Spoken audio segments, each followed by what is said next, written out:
Hoy quiero tocar el tema acerca de nuestras finanzas. Y nuevamente lo digo, solo hay dos formas como nosotros vamos a responder al tema de la mayordomía en las finanzas. O somos fieles o somos infieles. Dice la Biblia en Primera de Crónicas 29, versículos 13 al 14.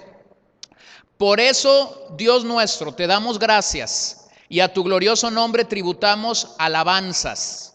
Pero, ¿quién soy yo y quién es mi pueblo para que podamos darte estas ofrendas voluntarias?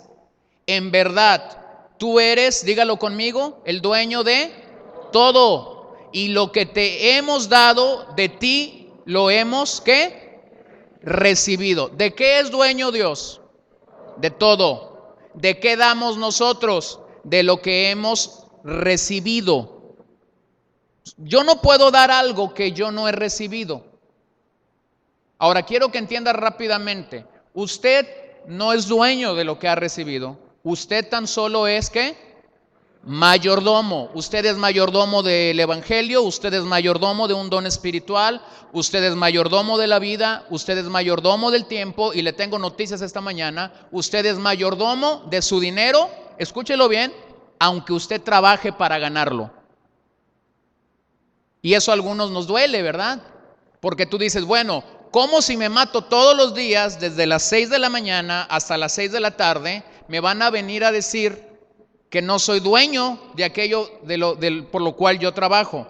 Miren, este es el asunto a entender aquí. Como hijos de Dios somos mayordomos, no dueños de nuestros bienes. Usted y yo como hijos de Dios somos mayordomos, no dueños de nuestros bienes. ¿Le han robado alguna vez un bien material? ¿Le han robado alguna vez algo en casa, un carro, una maleta, zapatos, dinero? ¿Le han robado alguna vez? ¿Sí? A mí sí. ¿Verdad que se siente bien mal? Comienzas a pensar, en el momento que te roban algo, comienzas a pensar todo lo que trabajaste para obtenerlo. Si había un valor sentimental, comienzas a pensar todo el esfuerzo con el que la persona que te lo regaló lo adquirió, lo compró. Y hay esa situación de dolor. Pero mire, nosotros como hijos de Dios tenemos que entender que los bienes que tenemos, sean pocos o sean muchos, son de Dios. Y esto cambiaría nuestra panorámica de ver la vida. Es decir, yo vivo en mi casa, es mía, es de mi familia. Pero como mayordomo yo entiendo que no es mía, que es la casa de ¿quién? De Dios. Si yo soy un buen mayordomo, yo entiendo que mi carro, aunque yo lo dirijo, yo lo conduzco, yo tengo que pagar cuando se descompone, yo tengo que pagar la gasolina, yo entiendo que es el carro de ¿quién? De Dios. De tal forma que mi panorámica como mayordomo cambia. Es su casa, es su carro, es su trabajo, es su familia. Porque de lo que Él tiene, Él ha compartido conmigo y yo tan solo soy un mayordomo. Todo le pertenece a Él. Y dice aquí Crónicas, tal y como lo hemos leído, y de Él lo hemos recibido. Entonces, nuestro privilegio como mayordomos es dar a Dios de lo que Él nos ha dado, con lo que Él nos ha bendecido. Hay dos frases, una es de James Moffat, y James Moffat dijo, el uso que un hombre le da a su dinero, escúchelo bien, el uso que un hombre le da a su dinero es la prueba más decisiva de su carácter. ¿Cómo lo gana y cómo lo gasta? La segunda frase con la que quiero hacerlo pensar es de Carlos Spurgeon, y él dijo, cualquier necio puede ganar dinero, pero se requiere de un hombre sabio para gastarlo. Ahora quiero ser claro, siempre que hablo del tema de finanzas lo soy y este día no va a ser la excepción. Este mensaje tiene como propósito edificarte y aún enseñarte, si tú eres nuevo aquí en Vida Nueva, cuál es la manera bíblica, cuál es la forma en la que la Biblia nos habla al respecto. ¿Por qué? Con el paso de los años yo me he dado cuenta que en muchos lugares y en muchas congregaciones, quienes están en liderazgo temen hablar del tema de las finanzas o por vergüenza o por temor o porque creen que esto va a levantar crítica en medio de la congregación. Entonces, siempre que alguien me invita a compartir, la única condicionante que yo pongo cuando alguien me invita a compartir es la siguiente: no comparto en otras congregaciones acerca de ofrendas y diezmos. ¿Sabes por qué? Porque creo que esta es la responsabilidad del pastor en cada congregación. No hay como una sentencia bíblica que haga esto, pero yo no hablo en otras congregaciones acerca de ofrendas y diezmos. Creo que esta es la responsabilidad de cada pastor en la congregación local. Pudiese surgir el tema dentro de lo que comparto y lo abarcaré o abundaré en él si es necesario, pero no es como que voy a llegar. La razón es porque, lo vuelvo a repetir, hay muchos pastores que temen por vergüenza o por ser criticados hablarlo, y entonces aprovechan cuando alguien está de visita para que venga y hable acerca del tema. Entonces, número uno, yo me siento libre para hablar de este tema por una razón: porque yo he propuesto en mi corazón honrar a Dios con mis bienes.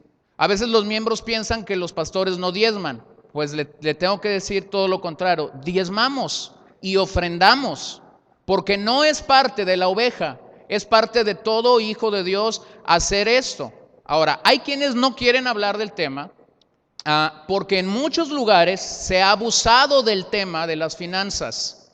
Hay mucha gente que manipula con el tema de las finanzas. Hay muchos lugares donde los milagros se venden, donde una oración cuesta o donde la consejería pastoral cuesta.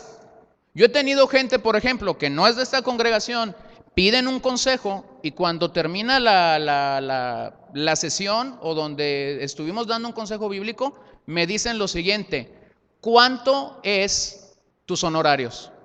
Y la verdad es que como Pablo tengo que decir esto: no hacemos esto por salario, pero hay lugares donde se estila que una sesión de consejería de 1 hora tiene una cuota.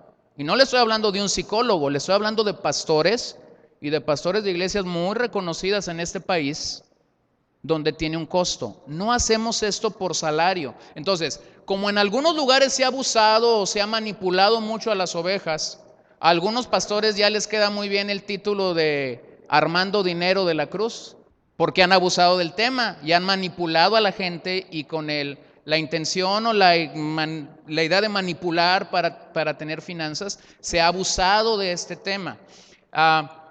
Y yo creo que, miren, ¿por qué tocamos el tema? Usted dirá: ¿y por qué tocan el tema? Porque está en la Biblia, así nomás. Hablamos de fe, fe está en la Biblia. Hablamos de oración, oración está en la Biblia. Hablamos de la familia está en la Biblia. Hablamos de salvación porque la salvación está en la Biblia. Entonces, ¿por qué no hablar de dinero si está en la Biblia?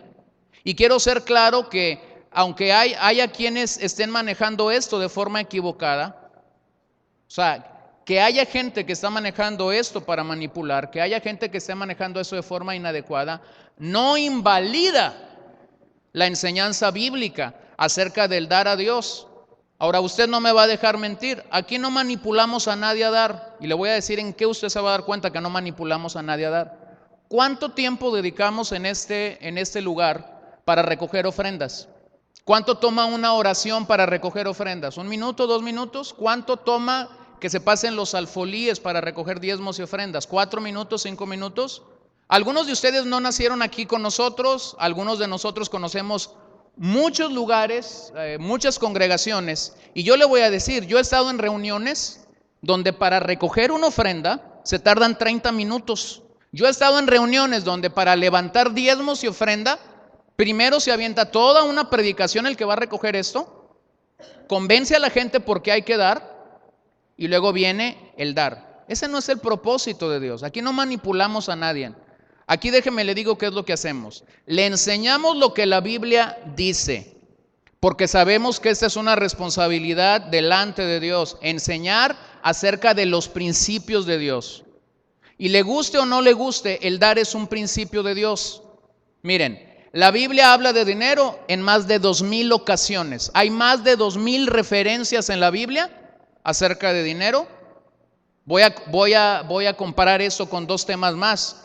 Habla de la fe un poquito más de 1000 ocasiones, un poquito más de 1000 ocasiones, y de la oración también habla más o menos 1000 ocasiones. Más o menos estoy aquí, no son cifras exactas completamente.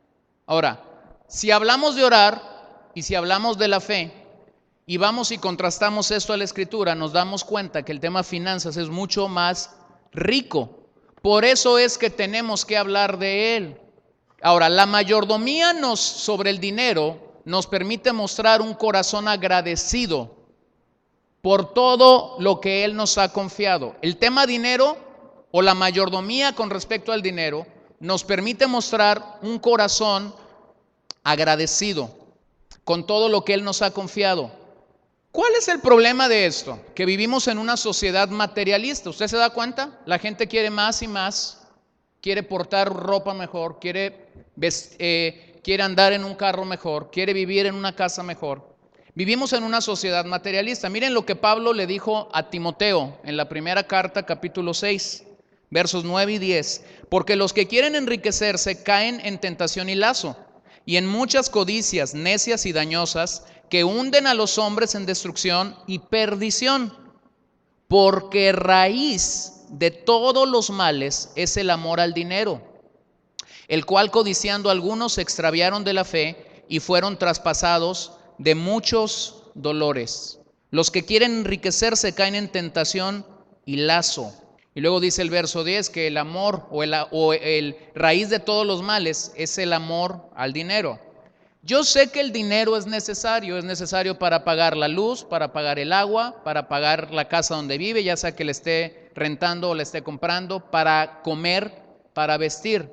Y Dios también lo sabe. El problema no es el dinero, pero Pablo lo señala muy bien a Timoteo. El problema es el amor al dinero. Son dos cosas diferentes. El amor al dinero. Aquí literalmente amar al dinero es afecto por plata. Y hay gente que muestra con su vida cómo es que tiene un afecto desmedido por el dinero, por la plata. ¿Por qué es que este tema a veces entra en tanto dilema y en tanto juego en la vida cristiana? Mire, hay mucha gente que entiende mal el evangelio. Sobre todo cuando el evangelio es predicado desde la panorámica o desde la perspectiva de Dios te va a bendecir. La Biblia no dice así que podemos comunicar el evangelio. El evangelio no es Dios te va a bendecir. El evangelio es Dios te va a salvar. Pero como algunos dicen, ¿me va a salvar de qué? Si yo soy bueno. Entonces, para querer lograr más números, para querer manipular más gente, muchos comparten el evangelio y la panorámica del evangelio es Dios te va a bendecir. Y mucha gente inicia su vida creyendo que el asunto no es salvación, creyendo que el asunto es bendición. Y como la mentalidad nuestra es una mentalidad materialista, porque vivimos en un mundo gobernado por esto, decimos, si se trata de bendecirme, está bueno. Y algunos piensan entonces que llegar a Cristo es como haberte sacado la lotería. O piensan algunos que es como haberle pegado al gordo o haberle ganado el ráscale o cualquiera de estas cosas. No se trata de eso. Se trata de que como pecadores necesitábamos a un Salvador. Ahora, si yo lo veo desde adentro, para muchos creyentes esto se convierte en una guerra espiritual. Y para muchos creyentes la mayor guerra espiritual que se tiene es contra la cartera. Y para muchos creyentes el momento más difícil de una reunión es cuando se levantan ofrendas y diezmos, porque entras en una disyuntiva, ¿doy o no doy? Y muchas veces nuestras carteras se resisten por una razón, porque nuestros corazones se han endurecido contra este principio de Dios.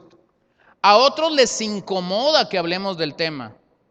No hablo de nadie, no miro a nadie ahorita, ¿no?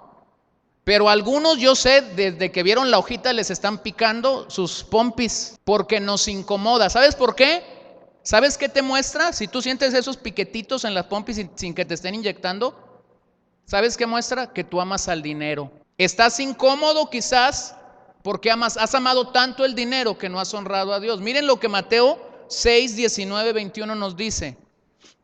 No os acumuléis tesoros en la tierra donde la polilla y la herrumbre destruyen y donde ladrones penetran y roban, sino acumulaos tesoros en el cielo, donde ni la polilla ni la herrumbre destruyen y donde ladrones no penetran ni roban.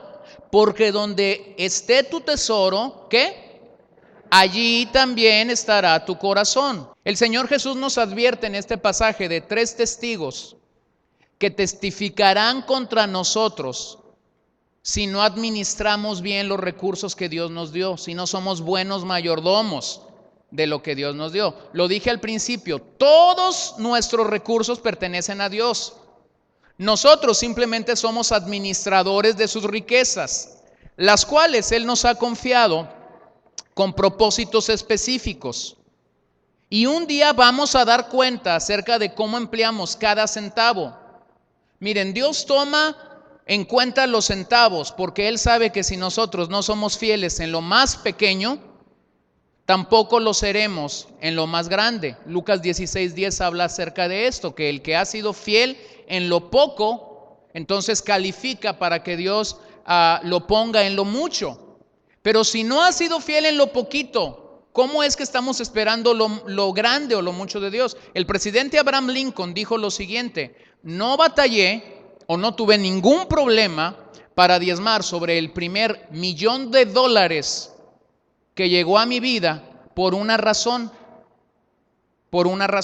porque tampoco tuve problemas para diezmar el primer centavo. Ahora déjeme le digo algo, esto no se trata de dinero. Cuando hablamos del tema dinero, no estamos tan preocupados por el dinero. Esto se trata de, aquí no hay debate, esto se trata de fidelidad o infidelidad.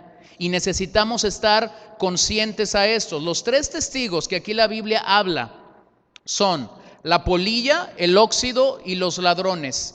Estos van a testificar de nosotros en el momento que nosotros rindamos cuentas a Dios de cómo administramos las finanzas que Él compartió con nosotros. Estos 3 testigos estarán en contra de nosotros, acusándonos del exceso, de las inversiones que perdieron valor y de la extravagancia. La polilla es esta pequeña mariposa que deja sus huevecillos en las cosas que guardamos. El óxido aparece en las cosas que descuidamos y nuestra extravagancia produce envidia de parte de los ladrones. Estos son las 3 testigos que Jesús está diciendo van a estar en contra tuya cuando seas llamado a cuenta como mayordomo en cuanto a cómo administraste los bienes materiales con los que Dios te dio. Pues quizás si usted ha tenido un mueble de madera por el cual pagó un monto considerable, usted enfrentó el tema polilla, ¿no? Y ustedes han visto el trabajo que la polilla puede hacer en la madera, destructiva completamente. También si has comprado algo de metal, has visto el trabajo que el óxido puede hacer sobre estos bienes. Y quizás has sido presa de los ladrones por cuanto a tu extravagancia, ¿no? Hay gente que usa estas cadenas o estas pulseras y estas prendas tan caras y andan por ahí caminando en la calle con todo esto como si no fuera nada, y de repente cuando lo roban dice: ay, pero ¿por qué me robaron si yo nada más traía una cadena de tanto gramaje? Pues precisamente por eso te la quitaron, porque fuiste extravagante. Debemos ponernos la meta de invertir. Eso es lo que Jesús está queriendo enseñar a los suyos. Ponernos la meta de invertir lo menos posible en las posesiones terrenales y así tener lo suficiente para invertir en el reino de Dios. La razón es esta: porque es en el cielo donde Dios quiere que pongamos los tesoros de nuestro corazón, no aquí en la tierra. El problema con todo esto es que nos duele ganar el dinero. No nos duele gastar el dinero en banalidades, no nos duele gastar el dinero en extravagancias, no nos duele comernos el dinero. Ahora abra bien aquí sus oíditos. Pero nos duele dar para el Señor. Y no diga amén. Pero yo creo que todos nosotros nos identificamos con esto. Hemos gastado en banalidades, nos hemos comido mucho de nuestro dinero y hemos gastado a veces en cosas que no son necesarias, en extravagancias. Pero cuando se trata para dar al Señor, ¿sabes qué es lo que dice el pasaje? Tú estás haciendo tesoros aquí en la tierra, pero no estás creando un depósito en el cielo, porque allí donde está tu corazón, allí está también tu tesoro. Y lo que Dios quiere que entendamos acerca de las finanzas es: Eres un sembrador, soy un sembrador. Todo el término de mayordomo pudiera compararse a un sembrador. Y Pablo dice lo siguiente, que el que siembra escasamente, ¿cómo va a ser su cosecha? Todo tiene una correlación. Entonces tenemos que entender con esto. Yo primero, yo me lo digo a mí, no se lo digo a usted, yo, a mí. Yo en muchas ocasiones he sido miserable para invertir en el reino. Y no diga amén, estoy hablando de mí, no de usted. Me puedo ir a sentar a un restaurante y gastarme una buena cantidad de cientos de pesos. Puedo ir a una tienda y comprarme algo extravagante, hacerles un regalo a mis hijas en juguetes y no me duele gastarlo. Pero en muchas veces cuando he estado en la situación de tener que sembrar para el reino, cuento los pesos que voy a sembrar. Y eso no habla de otra cosa más que de esto: mi amor por el dinero. Dios lo dio todo por ti y por mí, pero muchas veces cuando se trata de nosotros tener que honrar a Dios en este tema, muchas veces yo he sido miserable. Ojo, no se lo estoy diciendo a usted, me lo estoy diciendo a mí. Ahora, vean esto, qué importante es que como padres entendamos estos principios, porque si como padre yo soy miserable para sembrar en el reino de Dios, eso es lo que yo estoy ministrando a mis hijos. Que ellos también sean miserables a la hora de sembrar en el reino de Dios. Se lo voy a explicar en mi caso y en mi casa. Llega Fernando ahorita en la mañana y me dice: papá, dame para la ofrenda, para dar ofrenda con los niños.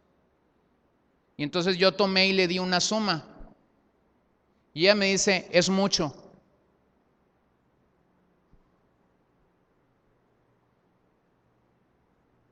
Y entonces metí mi mano a la bolsa y le di más. Y le dije: esto es mucho más de lo que yo te doy para que vayas a la tiendita, porque quiero que entiendas algo. A Dios no se le da lo que nos sobra. A Dios se le da con sacrificio. Es nuestro sacrificio hablando. Y lo otro le digo: quiero que lo des todo. Y así como que me pone una cara de pícara diciendo: pues tú qué vas a saber si lo doy todo o no lo doy todo.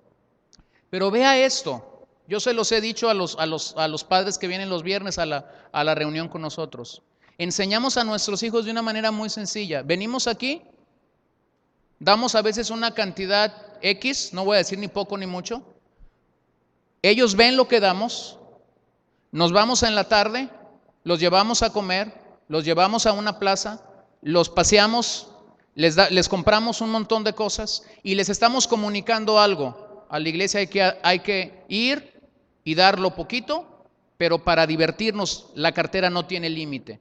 ¿Sabe qué está haciendo usted? Está ministrando a sus hijos y está sembrando una semilla que en el futuro va a germinar, que en el futuro va a tener resultado. Es necesario. No nos damos cuenta como padres cuando empezamos a sembrar en esta área de mayordomía con nuestros hijos. Miren, yo he encontrado que hay 3 tipos de dadores en cuanto a Dios y en cuanto al tema de la mayordomía. Los fieles, es decir, los que han captado o entendido este principio de dar a Dios y que son fieles. Y que al ser fieles han entendido, damos, pero damos en obediencia, damos en amor a Dios. No damos buscando ninguna otra cosa. Lo segundo es los inconstantes, es decir, los que a veces dan, los que a veces no dan. Los que dicen cuando tenga voy a dar, o los que dicen cuando pueda voy a dar. Y tercero, los desobedientes, es decir, los que abiertamente han leído este principio, los que abiertamente están en esta situación de escuchar el mensaje, de leerlo en la Biblia, pero que ellos han decidido no dar.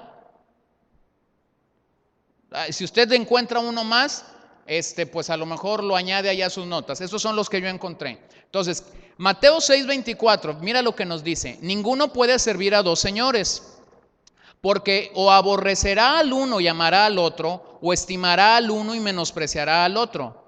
No podéis servir ¿a quién? A Dios y a las riquezas. Aquí las riquezas se contrapone con Dios, vamos a decirlo, es como el enemigo. Y aquí se hace un contraste entre servir a Dios o a las riquezas. Pudiésemos tomar las riquezas aquí como bienes materiales y demás aspectos en la vida que pueden darnos beneficios temporales. Jamás, escúchelo bien, jamás debemos pensar en una persona que posee riqueza material como un predilecto de Dios.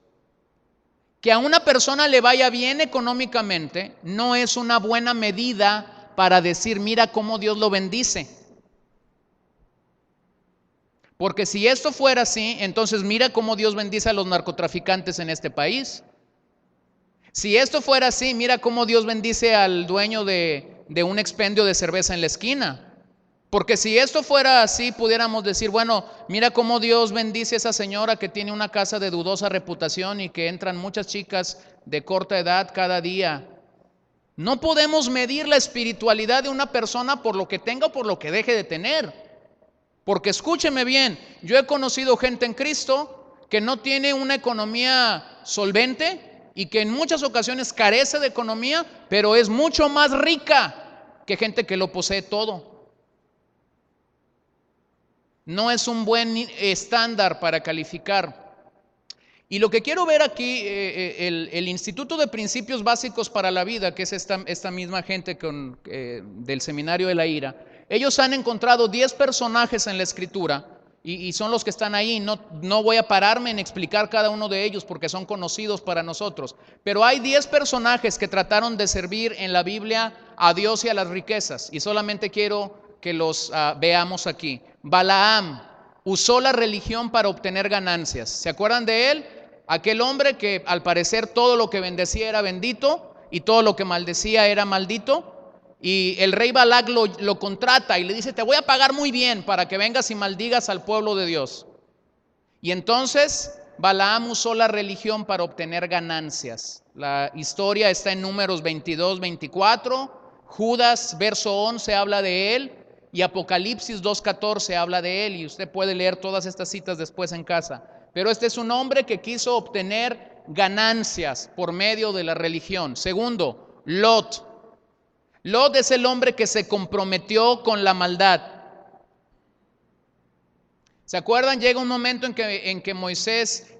que Abraham le dice, a ver, ya los rebaños nos crecieron mucho, hay conflicto entre tus pastores y los míos, elige para dónde te quieres ir. Y este que era medio gandalla ve dónde están los campos más buenos y le dice entonces a Abraham, mira, yo me voy a ir allá. Se veía muy bien, pero cuando llega allá, usted, por lo que la Biblia nos dice, usted se dará cuenta que Sodoma y Gomorra, más o menos ese territorio al cual él quiso ir, estaba corrupto, corrompido por el pecado. Vemos cómo después Dios fulminó estas dos ciudades, porque lo que ahí pasaba había subido delante del Señor y había subido como una aroma no grata. Entonces, Lot se comprometió con esta gente. ¿Con quién negociaba? ¿Con quién hacía trueques? Pues con gente corrupta. Y el tema aquí es amar al dinero. Tercero, Jacob mezcló la fe con el esfuerzo propio.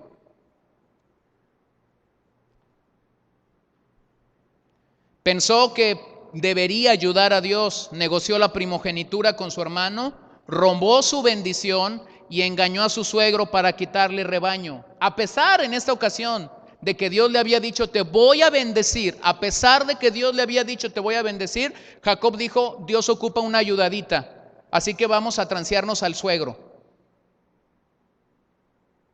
¿Se da cuenta? El cuarto es Acán. Acán cedió a la codicia. A pesar de conocer las órdenes de Dios en cuanto al botín, fue seducido por la riqueza. Lo vemos en Josué 6, cuando él es confrontado con esta situación. La historia de Josué y su ejército poseyendo la tierra prometida y Acán es este que toma un manto babilónico y un lingote de oro, a pesar de que Dios había dicho, entréguenme todo el botín. Gedeón, en el libro de los jueces, Gedeón comercializó con la religión. ¿Se acuerdan? Dios lo levanta como un libertador, como un juez, enfrenta a los madianitas, Dios le da la victoria Y cuando Dios le da la victoria, el pueblo viene y le dice, queremos que tú seas nuestro rey y que tus hijos nos gobiernen. Y Gedeón dice, jamás, Dios no me llamó para eso. Pero a cambio, dice Gedeón, cada uno de ustedes que tomó el botín de guerra, cada uno de ustedes denme un anillito. Y entonces, ¿qué hizo Gedeón con esos anillitos? ¿Se acuerdan? Se fue y se hizo un efod. El efod era este elemento que los sacerdotes colgaban en el frente de su pecho. Y Gedeón se fue y lo hizo. Y después, ¿sabes qué es lo que nos dice Jueces? Que el pueblo se prostituyó ante este efod. Es decir, comenzaron a ir y adorar a este efod. Gedeón comercializó con la religión. Sexto, Giezi. Giezi, el siervo de Eliseo, sacó ganancia del ministerio de otros. Su historia está en 2 de Reyes 5. Naamán es curado, sanado, después de que el profeta Eliseo le dice cómo, yéndose al río Jordán y introduciéndose en él. Y cuando Naamán se ve sano, le dice Elías, mira, todo esto lo traigo para recompensarte. Y Elías le dice, vete con esto, no es eso lo que yo quiero. Y entonces Naamán, es increíble lo que le dice, desde ahorita yo reconozco que tu Dios es el número uno y desde ahorita pido perdón porque cuando yo estoy con mi rey, entro al templo donde él está y tengo que quizás reverenciar al Dios al que él adora. Desde ahorita pido perdón. Pero se va y Giezi corre detrás de él. Y lleva toda una historia de engaños. Usted ya sabe que habían llegado unos de la comunidad de los profetas y que querían darle vestido y un poco de dinero. Y entonces, pues, saca ganancia del ministerio de Eliseo. Y cuando él llega a casa de Eliseo, Eliseo le dice, ¿dónde estabas, Giezi? Aquí. ¿Se acuerdan lo que Eliseo le dijo? ¿No estaba yo allí cuando tú pediste? Cuando tú sacaste ganancia de este ministerio. Aquí tenemos un hombre que quiso amar a Dios y también las riquezas. El otro caso que tenemos es el joven rico. Intentó adorar a Cristo y al dinero. Este joven era un modelo a seguir. Sin embargo, su problema es que amaba el dinero. Jesús le pidió que vendiera todo, lo repartiera a los pobres y entonces lo siguiera. Pero decidió no obedecerlo. Y la historia dice que el joven se fue triste por lo acontecido. Lucas 18, del 18 al 30, si quiere leer esta historia. El octavo personaje es Judas. Judas vendió información confidencial. ¿Dónde estaba el maestro? No solamente esto, él mismo lo entregó por 30 monedas de plata. Y al ver lo que había pasado, dice que fue y tiró estas monedas donde estaban los que lo habían comprado y luego fue y se ahorcó. Quiso amar a Dios, pero también las riquezas. El noveno es Ananías y Zafira. Intentaron comprar el elogio del público o del pueblo. Recién Bernabé había vendido una propiedad y lo había traído a los pies de los apóstoles. Y esto le había dado reconocimiento a Bernabé. Y cuando ellos vieron esto dijeron, ¿y a poco nomás Bernabé puede ser reconocido entre nosotros? Y conoces la historia en Hechos 5. Decidieron mentir sin saber que cuando estaban mintiendo a Pedro, a quien realmente estaban mintiendo era al Espíritu Santo, consecuencia de la muerte. El último ejemplo que tenemos es el de Simón el mago. Quiso comprar el poder espiritual. Va Felipe a compartir las buenas nuevas de salvación. Detrás de ellos llegan Pedro y Juan. Y cuando ven que estos estaban imponiendo manos para que la gente recibiese al Espíritu Santo, Simón ve eso y dice, yo también quiero hacer esto. Quiso comprar poder espiritual.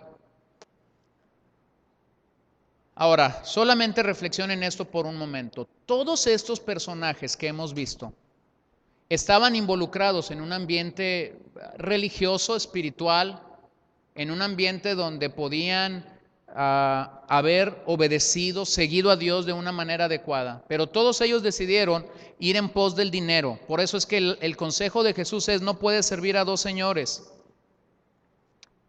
Yo he encontrado que como mayordomos muchas veces tenemos tenemos un entendimiento muy difuso de cómo Dios quiere que le reconozcamos con nuestros bienes. Porque no hemos entendido, a lo mejor intelectualmente lo hemos entendido, pero no en la práctica, que Dios es Dios de todo. Caemos en la tentación muchas veces que cayó el pueblo de Israel cuando salió de Egipto. ¿Se acuerdan qué pasó cuando el pueblo de Israel salió de Egipto? Dice que la gente les daba ¿qué? Cuando ellos salieron. La gente cuando ellos salieron les empezó a dar el oro. De tal forma que vean bien esto. El pueblo de Israel sale de Egipto con oro.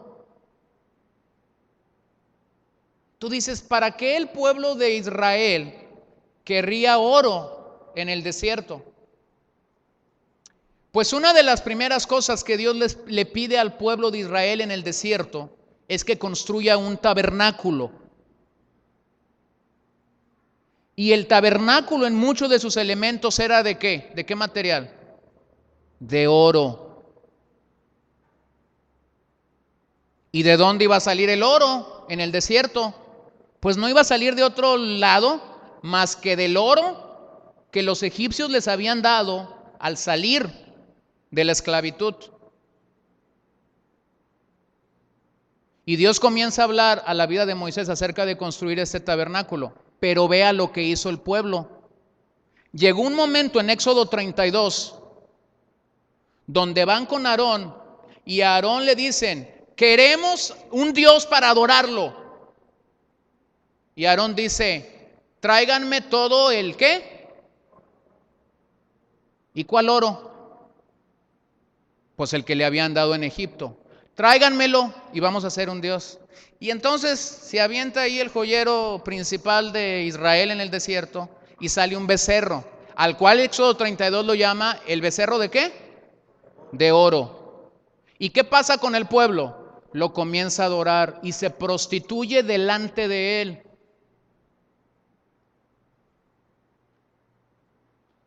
Ay, qué tercos los israelitas, ¿verdad?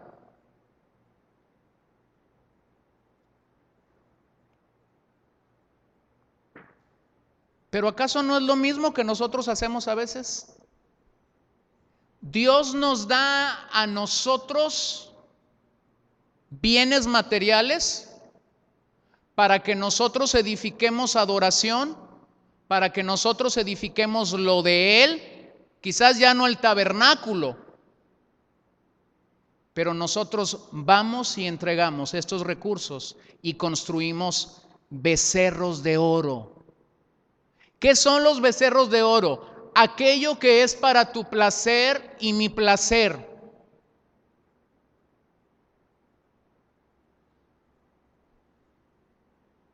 Más ropa cuando ya tienes ropa. Un mejor carro cuando el que tienes sigue sirviéndote. Vacaciones más largas cuando ya vacacionaste. ¿Te das cuenta? Y usas esto que Dios te había dado para edificar adoración, para edificar comunión con Él. Lo usas edificando o construyendo en tu vida un becerro de oro. El becerro de oro es aquello que tan solo te va a dar placer a ti. No le va a dar placer a nadie más. Por ejemplo, cuando yo me voy de vacaciones, el que disfruta las vacaciones, ¿quién es? Yo. Cuando tú te vas de vacaciones, quien disfruta las vacaciones, eres tú. Cuando yo compro ropa, el que disfruta esa ropa, soy yo. Ahora, escuche bien, no estoy diciendo que esto esté mal hacerlo. Lo que estoy diciendo que sí está mal, como estuvo mal en el pueblo de Israel, fue usar el dinero que era de Dios para hacer esto. Ese es el problema. Ese es el problema en el que nosotros infringimos y violamos en muchos sentidos lo que la palabra de Dios dice. Ahora, ¿qué es el diezmo? ¿Qué es lo que la Biblia dice? Pues mira, número uno, déjeme decirle algo. Dios no necesita nuestro diezmo. Amén, van a decir algunos. Pero déjeme le digo la otra parte. El diezmo fue establecido para nosotros, no para Dios. Porque la Biblia lo que dice es que Dios es el dueño de todo, ¿qué? el oro y la plata de todo el mundo. Dios es dueño de él. Pero el diezmo fue establecido para nosotros, porque esta es la manera en la que nosotros honramos a Dios con nuestros bienes. Miren lo que Proverbios 3, 9, 10 nos dice. Honra al Señor con tus riquezas y con los primeros frutos de tus cosechas. Así tus graneros se llenarán a reventar y tus bodegas rebosarán de vino nuevo. ¿Con qué vamos a honrar al Señor? ¿Con qué lo vamos a honrar? A ver, ahí en Proverbios está, no que me diga usted, no que usted me diga lo que usted quiera. ¿Con qué lo vamos a honrar? Con tus riquezas y con los primeros frutos de tu cosecha. Ahora, va a salir el inteligente y va a decir, pues yo no soy rico, así que yo no lo honro. No se trata de eso. Porque mira, Dios no busca tu dinero. Dios lo que busca es nuestra obediencia a este principio. Para algunos riquezas quizás sean miles de pesos, para otros riquezas quizás sean cientos de pesos, para otros riquezas quizás sean pesos simplemente. El asunto no es dinero, el asunto es honrar al Señor. Y me encanta lo que dice Proverbios, porque dice, con los primeros frutos de tus cosechas. El sentido del diezmo en el concepto bíblico es esto, lo primero de nuestras cosechas. El propósito principal es aprender el temor de Dios. ¿Por qué es que el diezmo fue establecido? El propósito principal es que aprendamos a temer a Dios, no a sentir miedo, no, sino a reverenciar a Dios, sino a venerar a Dios, sino a mostrar todo mi respeto por Dios. Y el diezmo fue establecido para esto, para aprender a temer siempre al Señor tu Dios. Ahorita lo vamos a leer. Una persona que es temerosa de Dios en el sentido de ser un buen mayordomo de sus finanzas, manifiesta a Dios que le tememos por medio del diezmo que entregamos. Ahora, esto de los primeros frutos es interesante porque el diezmo es el primer 10% de tus ingresos. Porque de esta manera yo consagro a Dios nuestras primicias. Consagramos a Dios nuestras primicias. Honramos al Señor con nuestras riquezas y con lo primero de nuestros frutos, dice Proverbios. Ahora, aquí está una cosa que nosotros tenemos que aprender y rescatar en la vida espiritual. Yo le voy a decir por qué mucha gente no diezma, solamente entrega el 10%. Bíblicamente era entregar lo primero. Es decir, usted recibió salario X día de la semana. Lo primero que usted y yo deberíamos hacer cuando recibimos el diezmo, el salario, es apartar la 10ª parte. Eso es consagrar los primeros frutos. Pero muchos de nosotros no estamos diezmando, muchos de nosotros estamos dando tan solo el 10%, porque primero pagamos la luz, compramos la comida de la semana, hacemos mil y una cosa, y al final damos pues nosotros decimos aquí traemos el diezmo. Escúchelo bien. Si usted está haciendo así, usted lo que está entregando es el 10%, pero bíblicamente no está dando el diezmo. O sea, quiero enseñarle lo que la Biblia dice, no lo que yo creo. Fíjense bien, dar el diezmo a Dios, habla de lo prioritario que es Dios en mi corazón y en la economía con la que Él nos bendice. El número 10 en la Biblia habla de redención. Usted va a encontrar varias veces que el número 10 estaba involucrado con redención. Cuando diezmamos, lo que estamos hablando es la obra de redención en mi vida como un proceso. En el contexto del Antiguo Testamento, consagrar algo a Dios era entregar irrevocablemente algo al Señor. Una entrega irrevocable al Señor. Esto es lo que era consagrar. Cuando doy el diezmo, es decir, el primer 10% de tus ingresos, yo estoy consagrando el 90% que ha quedado conmigo. Y es una entrega irrevocable al Señor. Abro un paréntesis aquí.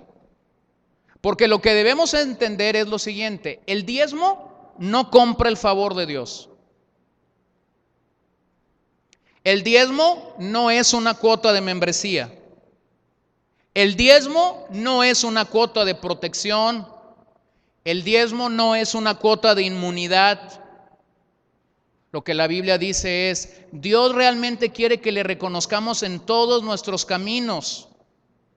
Pero lo que el diezmo sí habla de mi fidelidad a Dios en lo que se refiere a las finanzas que Dios me ha confiado. Ahora, quiero ir a la ley, porque en la ley encontramos establecido en Deuteronomio 14, allí dentro de la ley encontramos establecido este principio: cada año sin falta apartarás la 10ª parte de todo lo que produzcan tus campos. En la presencia del Señor tu Dios comerás la 10ª parte de tu trigo, tu vino y tu aceite, y de los primogénitos de tus manadas y rebaño lo harás en el lugar donde Él decida habitar. Diga conmigo la última parte: así aprenderás a temer siempre al Señor tu Dios. ¿Por qué Dios estableció el diezmo en la comunidad israelita? Porque el principio de esto era que su pueblo aprendiera el temor de Dios. ¿Cómo aprendemos el temor de Dios? O sea, aquí hay un principio interesante. No aprendo orando el temor de Dios. No aprendo memorizando Biblia el temor a Dios. Aquí en este pasaje, el establecimiento del diezmo, dice Moisés que era la parte como el pueblo de Israel iba a aprender a diezmar a Dios. Ahora, esta es la parte que no gusta a veces a nosotros como rebaño. ¿Qué es lo que se hacía con este diezmo? En el Antiguo Testamento se establecía que el sacerdocio que servía para llevar la vida espiritual de la nación vivía de él, se bendecía con alimento a los pobres, a las viudas, a los huérfanos, y se atendían las necesidades del templo con el diezmo. Voy a seguir en el contexto del Antiguo Testamento. Si sigues leyendo el capítulo 14 de Deuteronomio, unos versos más adelante, te vas a encontrar con una sorpresa.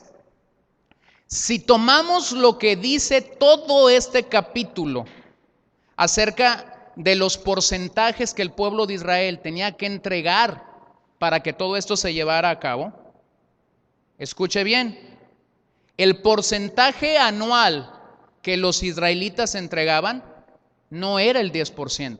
Lea el Deuteronomio 14 en su casa, después de que fue establecido el diezmo. Usted se va a encontrar con una sorpresa. El porcentaje anual que los israelitas entregaban no era el 10%. El porcentaje anual que los israelitas entregaban era entre el 23 y el 25% anual. No se asuste, no estoy diciendo que usted tiene que dar el 23 o el 25% anual. No estoy diciendo eso. Pero ellos participaban en ciertos momentos de la vida, de la historia del templo, y aportaban para ciertas y cuales cosas. Ahora, Números 18:24 establecía que el diezmo entregado era la herencia de los que servían en el altar. Recuerden que los levitas no tuvieron herencia, es decir, no se les repartió tierra cuando al resto de las tribus se les estableció un porcentaje de tierra donde vivir. Los levitas, Dios les habló y les dijo lo siguiente: yo voy a ser su porción y su herencia. Esta es la razón por la que Dios autorizaba a los que servían en el templo de poder vivir, de poder comer, de poder sostener a sus familias con lo que las personas diezmaban. Ahora yo sé ya lo que algunos de ustedes están pensando, porque yo me sé todas las justificaciones para no diezmar. Mi carne también las tiene, no nomás usted. Yo ya sé lo que algunos están pensando. Sí, pero el diezmo era comida. Sí, pero eran frutos. Y yo le pregunto, ¿la comida no cuesta en nuestros días? Usted va al súper y con lo que usted antes compraba 800 pesos, usted decía, ay, gasté 800, ya no compra nada con eso. Trae unas cuantas cositas y cuando llega a la caja casi se infarta por lo que le dice la señorita ahí o el muchacho que va a pagar.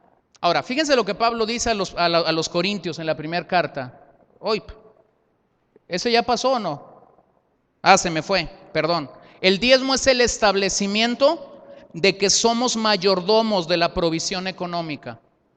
El diezmo es la forma como establecemos, soy un mayordomo de provisión económica. Vean lo que Pablo escribió a los Corintios. ¿No saben que los que sirven en el templo reciben su alimento del templo? ¿Y que los que atienden el altar participan de lo que se ofrece en el altar? Así también el Señor, ¿a qué? ¿A qué? Ha ordenado que quienes predican el evangelio vivan de este ministerio. Vean el verso 13. Pablo está hablando a los corintios. Y cuando Pablo está hablando a los corintios, ¿a dónde los regresa? ¿Quiénes eran los que servían en el templo y vivían de eso? ¿Quiénes eran? Pues la historia era la del pueblo de Israel. O sea, Pablo lo que está haciendo es regresar al principio de este establecimiento. Y luego dice, así también el Señor ha ordenado que quienes predican el evangelio vivan de este ministerio. Miren, Pablo aquí no dice que es una sugerencia. Pablo aquí dice que el Señor ha, ¿qué? Ordenado. Se lo digo en forma muy sencilla. Así fue en el Antiguo Testamento y lo que Pablo está diciendo es, aún hay que dar. Lo que Pablo hace es regresar al modelo del Antiguo Testamento. El ministerio requiere, hermanos, personas que estén enteramente dedicadas a su labor. Quien está en el ministerio no está por dinero.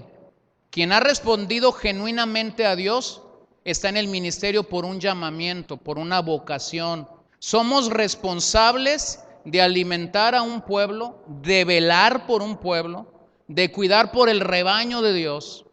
Y esto requiere, aunque usted no lo crea, de un trabajo intenso. Le digo, yo no tengo problemas ni tabú para hablar de eso. Yo se lo he dicho otras veces, se lo vuelvo a decir con toda libertad. Yo no soy su empleado. Yo soy un siervo de Dios. Yo no soy su empleado. Principalmente yo no soy alguien al que usted le pueda girar órdenes. Principalmente yo sirvo a Dios. Y no ahorita, pero yo se los he dicho otras veces. Cuando las finanzas se han visto apretadas en esta congregación, de un lado o de otro, Dios nos sostiene. De donde menos usted pensó, aquella hermanita que pasó por aquí algún día nos habla y nos dice, Dios puso en mi corazón que trajera esto, no sé si estás pasando por alguna necesidad. Y no estoy aquí para contar eso, pero quiero decirle algo, el ministerio requiere tiempo, o el pretexto de muchos para no traer a Dios lo que es de Dios es que se ponga a trabajar el flojo. Tampoco requiere eso, tampoco se trata de eso. El ministerio es uno de los trabajos más estresantes que usted se puede imaginar de un hombre. ¿Sabes por qué? Trabajamos con la eternidad de la gente. Un doctor se para a operar y está trabajando con la vida terrenal de la gente. Yo llego a lugares donde de lo que se trata no es de salvar la salud de una persona, de lo que se trata es de su eternidad. Y eso es mucho más valeroso delante de Dios que lo físico. ¿Qué es lo que quiero decirle con esto? Pablo establece que quien predica el evangelio viva de este ministerio. Yo le voy a decir lo que pasa en muchos lugares. Muchos ven mal que el diezmo sea usado para el sustento de sus ministros. Quieren que el diezmo se use para comprar edificios, para construir, para tener mayor sonido, para tener cualquier otra cosa, lo que sea.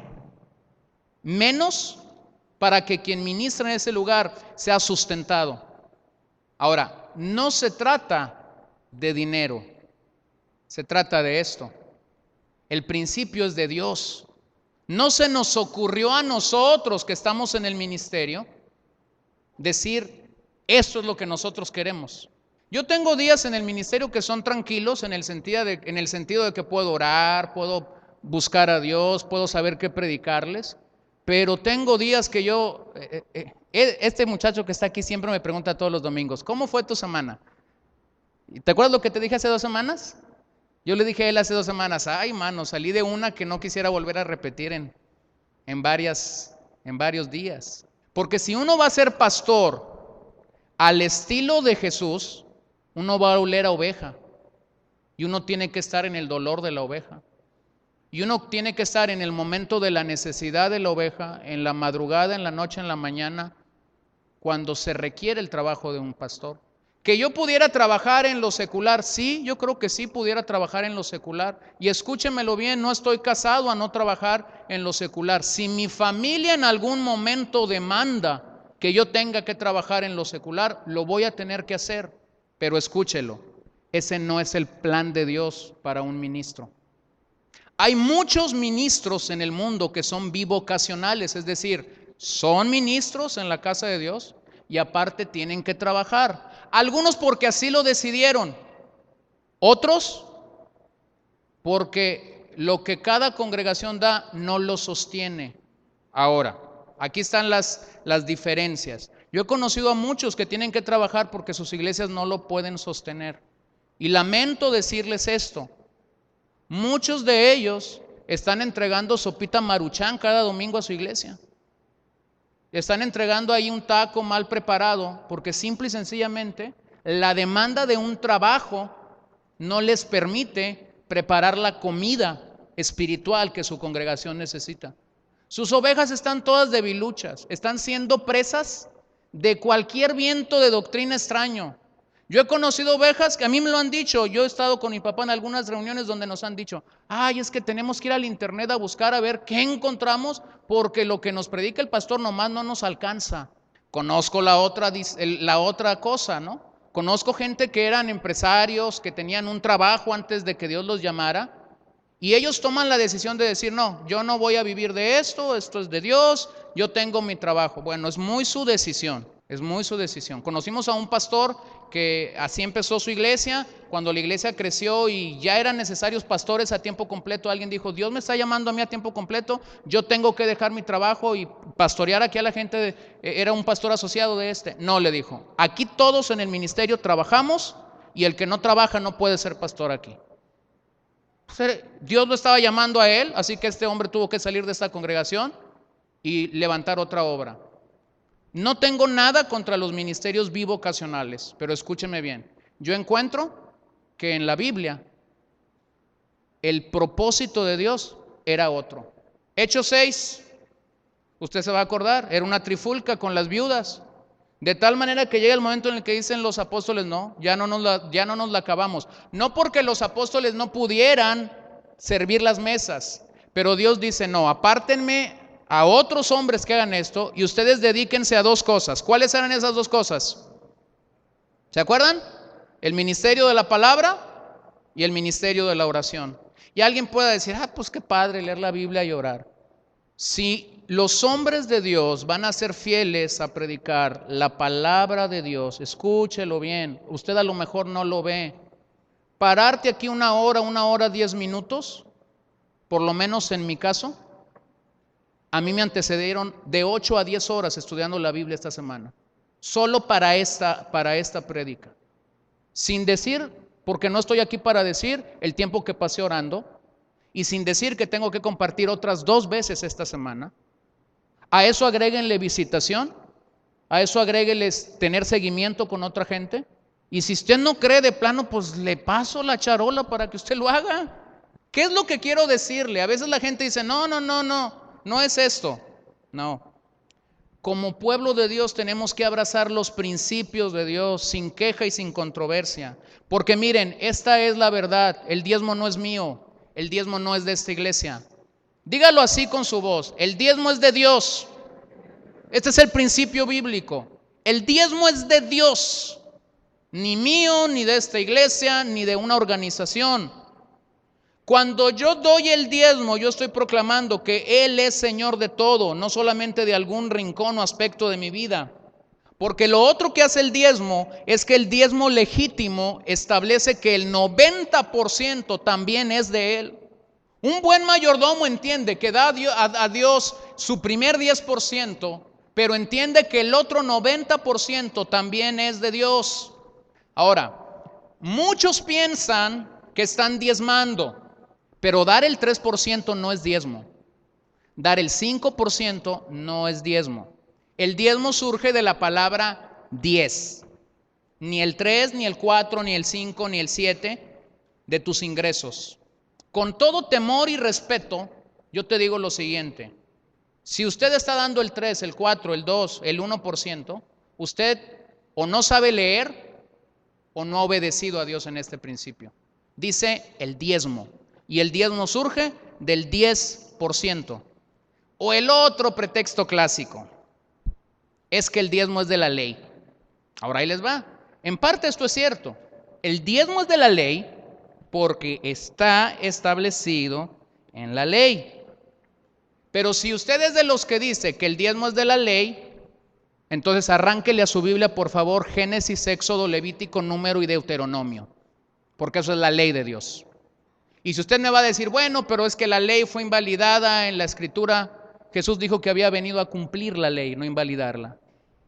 Hay que ser muy cuidadosos con cuál fue la parte de la ley que el sacrificio de Jesús satisfizo, cumplió plenamente. Hay que ser muy cuidadosos con esto. Decir que es de la ley y no de la gracia es similar a invalidar los 10 mandamientos. Entonces usted puede mentir, entonces usted puede robar, entonces usted puede adulterar. O sea, quiero que lo entienda, en parte es de la ley porque su establecimiento está en la ley, Deuteronomio 14. Eso es lo que muchos no entienden y a veces no lo entendemos. El diezmo no es de la ley solamente. El diezmo es el principio bíblico financiero. Abraham lo practicó antes de la ley. Y algunos van a decir, sí, pero muchas naciones lo practicaban. Bueno, Jacob lo ratificó. De todo lo que tú me des, yo te daré el diezmo. Algunos dicen, pero eso era como hacerle manita de coche al Señor. Era conveniencia. Bueno, Israel lo practicó. Algunos dicen, no, pero eso era para Israel. Pero no le diga que usted es el Israel espiritual, porque entonces sí levanta la mano, ¿verdad? Jesús lo ratificó en los evangelios. Ahorita lo vamos a leer. Y Pablo habló de él, aunque algunos digan que no era diezmo. Pablo habló de él, ya lo leímos. Regresó al principio. Dijo los que ministraban en el altar. Regresó al principio del Antiguo Testamento. Mateo 23:23 dice, ay de ustedes, maestros de la ley y fariseos hipócritas, dan la 10% de sus especies, la menta, el anís y el comino, pero han descuidado los asuntos más importantes de la ley, tales como la justicia, la misericordia y la fidelidad. Te dije, Gerson, que no era importante el diezmo, van a decir algunos, pero lea la última parte. Debían haber practicado esto. ¿Cuál era esto? Dígamelo. ¿Cuál era esto? El diezmo. ¿Sin qué?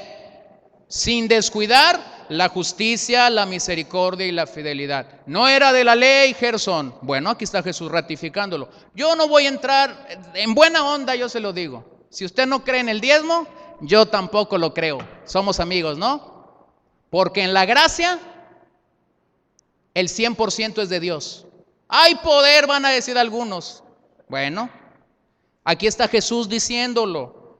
El diezmo es un recordatorio semanal de quién es Señor de mi vida y de mi dinero.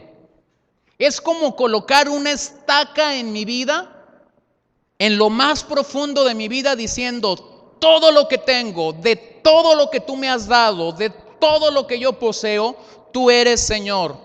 Y el diezmo nos lleva a entender que todos debemos sacrificar y honrar a Dios con nuestros bienes. También Pablo dijo en el capítulo 9, versos 6 y 8, recuerden esto, el que siembra escasamente cosechará, y el que siembra en abundancia cosechará. Cada uno debe dar según lo que haya decidido en su corazón, no de mala gana ni por obligación, porque Dios ama al que da con alegría. Y Dios puede hacer que de toda gracia abunde para ustedes, de manera que siempre en todas circunstancias tengan todo lo necesario y toda buena obra abunde en ustedes. Aquí están los que dicen el diezmo sí, la ofrenda no. Algunos agarran este pasaje para decir sí, el diezmo sí, porque dice cada uno conforme propuso en su corazón. Y de este pasaje pues tenemos mucha gente colgada para ofrendar, jamás para diezmar. Pero vean, si seguimos la idea, nos vamos a dar cuenta que en el Nuevo Testamento diezmos y ofrendas se combinan en la instrucción de dar conforme Dios te ha prosperado. Se nos enfatiza por Pablo la idea de que somos sembradores y que nuestra cosecha será proporcional a nuestra siembra. Y tan solo estoy dando unos principios, no tengo el tiempo para detenerme en cada uno de ellos, pero el diezmo debe ser entregado el primer día de la semana. Y alguien dirá, ¿y por qué el primer día de la semana? ¿Se acuerda lo que leímos en Proverbios? De tus primeros frutos. Y esta fue lo que Pablo dijo a los corintios. El primer día de la semana cada uno de ustedes aparte y guarde algún dinero conforme a sus ingresos, para que no se tenga que hacer colecta cuando yo vaya.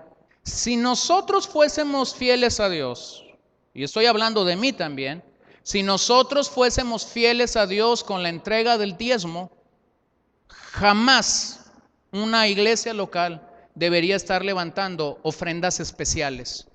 Hablo de esto que para pintar un edificio, que para pagar algún servicio. Jamás una iglesia debería estar levantando ofrendas especiales. Los números son grises o rojos, pero estadísticamente se cree que solo el 20% de la iglesia cristiana en el mundo está diezmando.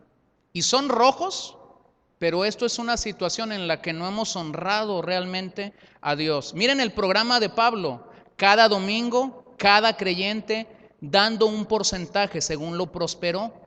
La idea de Pablo no era levantar ofrendas especiales, sino que la iglesia participara fielmente de lo que Dios les ha confiado. ¿Qué es el asunto? Que hay muchas motivaciones equivocadas al dar. Por ejemplo, después de que tú has dado el 10%, lo que tú das se llama ofrenda. El problema es que algunos dan más porque tienen el afán de ser más bendecidos u obtener más economía. Y no es así, a Dios no lo convencemos por eso. Yo conozco gente que da el 20%, el 30%, y ellos saben que después del 10% lo que ellos están sembrando es más semilla en el reino. O sea, algunos dicen, yo quiero sembrar un segundo diezmo en X lugar. Nomás hay que aclararles, no es un segundo diezmo, es ofrenda. Es una ofrenda. O hay quienes dan, pero dan con temor. Ay, es que no quiero que Dios me maldiga. ¿Qué traigo esto? No, usted está mal. Está diezmando por miedo. No es por miedo. No es por miedo. O hay quienes están dando porque quieren recibir muchas bendiciones de Dios. Tampoco es por eso.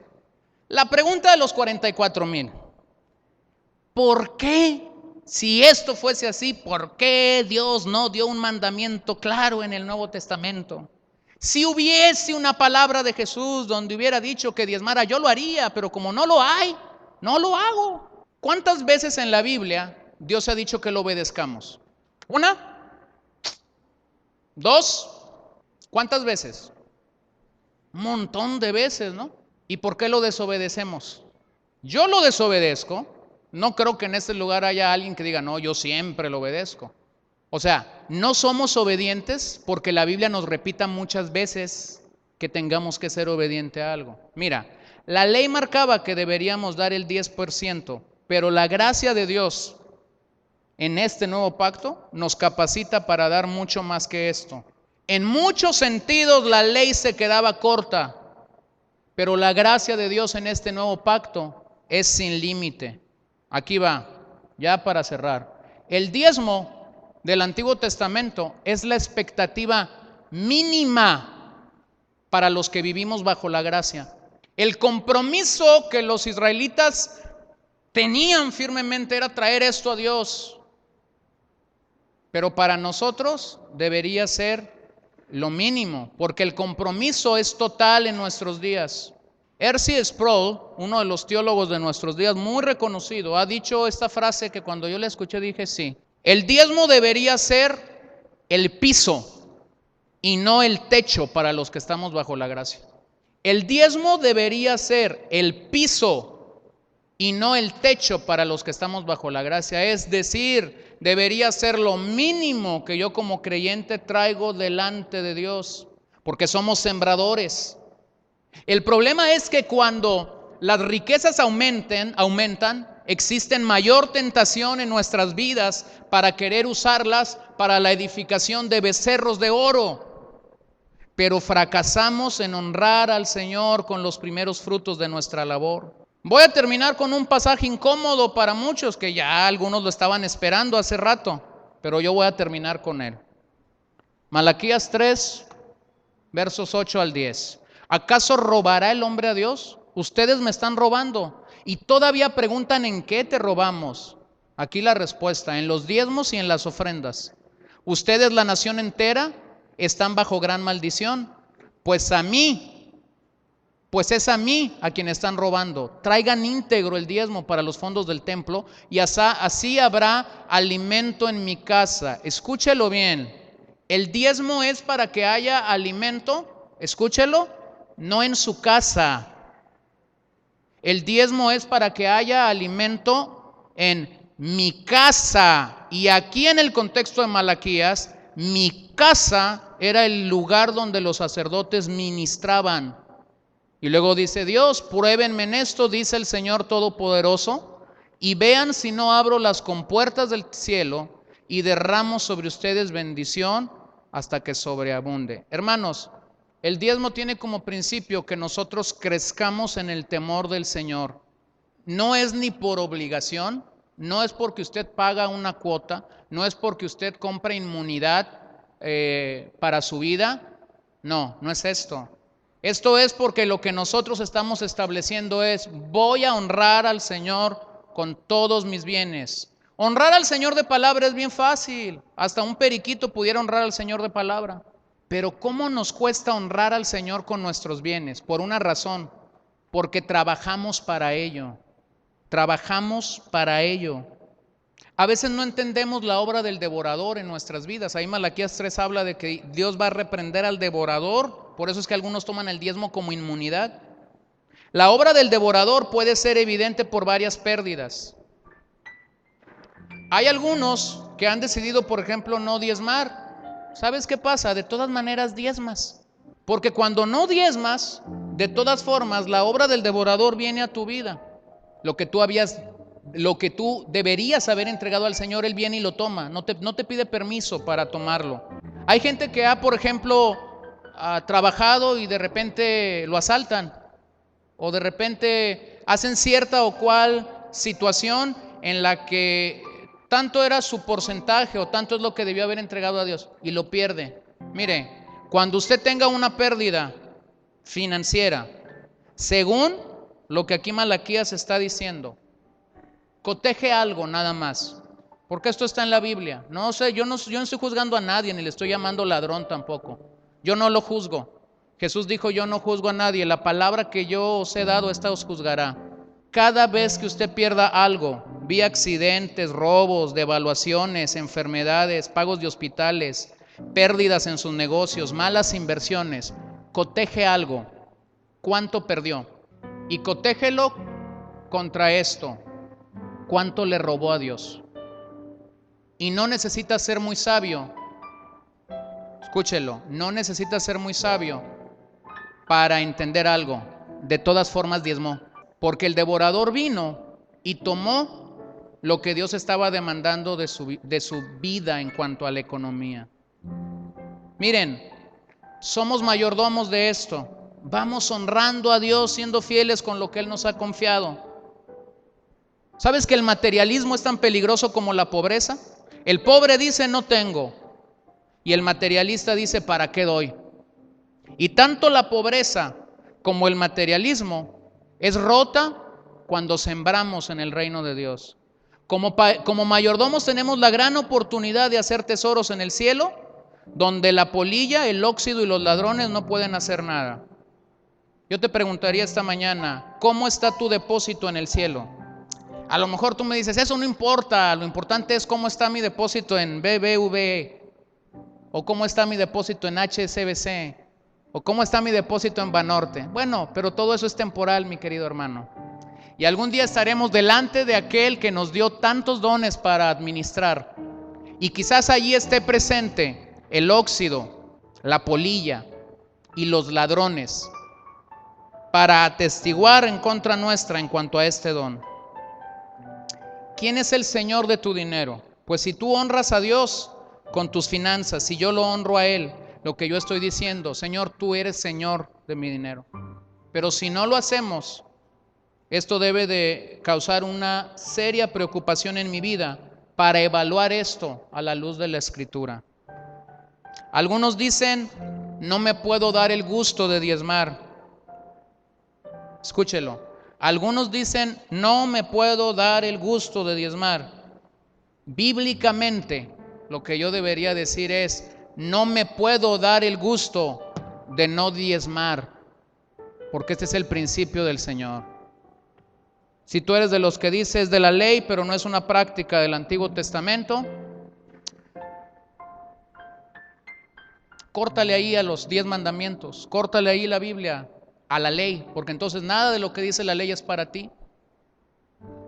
Si tú eres de los que dice eso era para otra cosa, pero ahora estamos bajo la gracia, entonces lee las palabras de Jesús a los fariseos. Yo sé que esto duele a nuestra carne. Yo sé que esto a lo mejor duele a tu cartera, a tu chequera. Pero yo sería infiel desde este púlpito en el ministerio de la palabra si yo no comparto esto. Está en la Biblia. A nuestra carne no le gusta que se le hable de eso, porque nuestra carne piensa en tantas banalidades, en cosas que son pasajeras, en regalos, en viajes, en carros. Pero quizás estaremos haciendo tesoros solamente aquí en la tierra y no en el cielo. Puestos de pie, por favor. Señor,